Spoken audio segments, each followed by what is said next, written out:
Hello നമസ്കാരം. കോൺവാളിലെ മനോഹരമായ ഒരു നഗരമാണ് സാൾട്ടാഷ്. ഇവിടെ നമ്മളെ കാത്തിരിക്കുന്നത് നൂറ്റാണ്ടുകളുടെ ചരിത്രവും അത്ഭുതപ്പെടുത്തുന്ന നിർമ്മിതികളുമാണ്.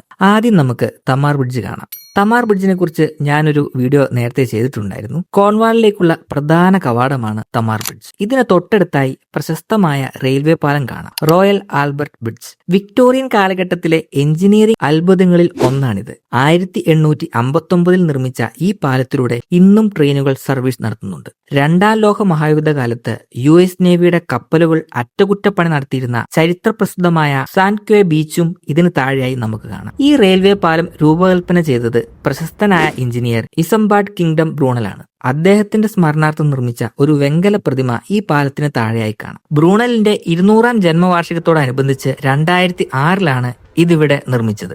അടുത്തത് ഫെറിമാൻ ശില്പം. ഈ പാലങ്ങൾ വരുന്നതിന് മുമ്പ്, അതായത് ഏകദേശം 900 വർഷങ്ങളോളം ഈ നദിയിലൂടെ ആളുകളെ അക്കരെ എത്തിച്ചിരുന്ന തോണിക്കാരെ ആദരിക്കാനാണ് ഈ ശില്പം നിർമ്മിച്ചിരിക്കുന്നത്. 1961 തമാർ ബ്രിഡ്ജ് വന്നതോടെയാണ് ഈ ബോട്ട് സർവീസ് അവസാനിച്ചത്. എൽവെൽ വുഡ്സിന്റെ മുകളിലായി തലയുയർത്തി നിൽക്കുന്ന കോർണിഷ് ക്രോസ് കാണാം. കോൺവാളിന്റെ സമ്പന്നമായ പാരമ്പര്യത്തിന്റെ പ്രതീകമായി നിൽക്കുന്ന 19 മീറ്ററിലധികം ഉയരമുള്ള ഈ ഭീമാകാരമായ ശില്പം നമ്മെ ചരിത്രത്തിലെ മറ്റൊരു കാലഘട്ടത്തിലേക്ക് കൂട്ടിക്കൊണ്ടുപോകും. പഴമയും പുതുമയും ഒരുപോലെ കൈകോർക്കുന്ന സാൾട്ടാഷിലെ ഈ കാഴ്ചകൾ നിങ്ങൾക്ക് ഇഷ്ടപ്പെട്ടെന്ന് വിചാരിക്കുന്നു. എന്നാൽ അടുത്ത വീഡിയോ കാണാം. Good bye.